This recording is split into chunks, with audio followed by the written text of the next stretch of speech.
아무튼 무능력과 무지함이 사실은 보수 정권의 특징입니다. 대한민국 보수 정권 다 그랬습니다. 맞아요. 예. 근데 문제는 언론을 통제하려면 유경험자가 있어야 돼요. 그러니까 유경험자를 데려다 놓을 수밖에 없어요. 이게 첫 번째 과정입니다. 그래서 이진숙 전 MBC의 본부장을 했던. 그러나 이 사람은 세월호 보도 책임자입니다. 세월호 그렇죠. 보도 맞습니다. 참사의 책임자였고. 맞습니다. 예. 그다음에 이 사람은 이제 대선 캠프에 특보로 들어갔고, 김장겸 사장. 김장겸. 이 양반은 가짜뉴스 방지 특별위원장인가 그런데 이 사람이야말로 부당한 보도 개입과 부당한 노동 행위 때문에 떨려놨던 사람입니다. 무능한 것들이 좋은 말은 찾았어. 그래서 그다음에 이동관 청와대에 있을 때 맨 처음부터 시작한 게 언론 통제 역할이었으니까. 방송통신위원장 내정자입니다만 방송에 한 번도 있어 본 적이 없고 통신도 한 번도 해본 적이 없고 신문사에만 있다가 바로 정치권에 가서 언론 통제만 했던 사람인데 방송통제위원회도 아닌 방송통신위원회의 위원장이 된다고 합니다. 이렇게 방송을 중심으로 해서 통제를 잘했던 사람들을 자기 편으로 끌어들여서 설계를 하는 거죠. 그렇고 그다음에 그럼 어디부터 칠 건가에 대한 타겟 설정. 맨 처음에 이게 MBC가 됐습니다. 사실은 KBS가 먼저일 수도 있는데 MBC가 좀 급했어요. 왜냐하면 MBC가 좀 마음에 안 들거든. 마음에 안 들고 지방선거 바로 있고 막 이러니까 MBC가 좀 급했단 말이죠.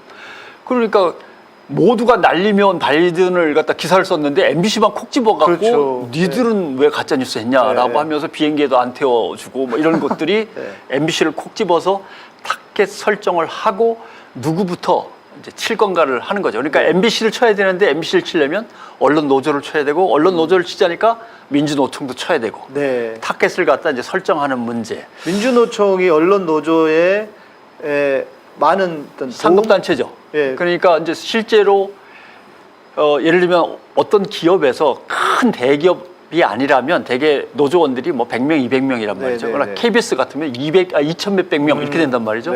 물론 그 중에서 약간 이제 보수 노조나 중도 노조로 빠져나가는 사람도 있지만 대부분은 또 언론 노조 소속이니까.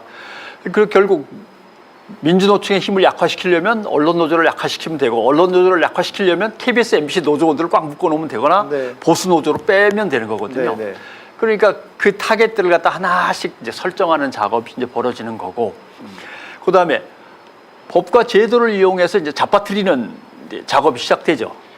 KBS, MBC는 갑자기 감사를 길게 가지고 가는 거죠. 감사 며칠 하면 끝날 거 가지고 계속 감사하는 거죠. 계속 질질 끌면서. 그다음에 또 MBC는 전혀 관련도 없는 사안 가지고 압수수색하겠다고 보도국에 들어간다거나 이런 것들입니다. 그다음에 대통령이 가짜 뉴스라고 딱 지목을 하고 다른 기관들이 우르르 달려들고, 그다음에 관변 우익단체들이 고소고발을 막 하고, 그러면 담당자들을 경찰서에서 계속 불러가지고 참고인 조사, 뭐 피의자 조사 한단 말이에요. 요즘은 극우 유튜버들도 동원해요. KBS 그 로비에 가가지고 거기서 깽판 치고 그랬다니까요. 대통령직에서 국민통합위원회는 거기서 걸리지 않는 것. 유튜브도 언론 중재 대상에 들어가야 됩니다. 뭐 이러면서 뭐 그러려면 그러든지요. 근데 이게 중요한 게 왜 그러냐면 검찰, 경찰, 감사원에 의해서 타깃이 되면은 우리는 저 사람들이 정치적으로 좀 치열한 상황 속에서 이런 조사를 받는군 이렇게 생각하는 게 아니라 상당수의 국민은 경찰, 검찰, 감사원은 나쁜 놈들을 찾아가지고 벌 주는 기관이거든요. 그러니까 선과 악의 구도로 갑니다. 그래서 선한 공권력이 악한 사람들을 찾아내서 벌 주는구나 라는 구도로 가서 MBC는 이미 좌빨에다가 뭐 저간 나쁜 짓을 많이 한 조직이 돼버리고 건설노조도 그렇고 둘이 속해 있는 민주노총도 그렇고 다 그런 식으로 이제 뭔가 이게 이분법에 의한 악의 화신이 되는 거죠. 이게 이제 대통령이 얘기한 악의 카르텔입니다. 그런 거고. 그 다음에 공공성을 해체해버립니다. 그러니까요. 공공성이라고 하는 것은 시민과 국익을 위해서 정부로부터 약간 떨어져 있는 건데 정부 안으로 들어와야만 속이 시원하니까 공공성을 해체해버리는 거죠. 그러니까 민영화하자고. YTN도 민영화하고 TBS 정 싫으면 민영화해. 뭐 서울시는 돈 안 줄 테니까 이런 얘기입니다.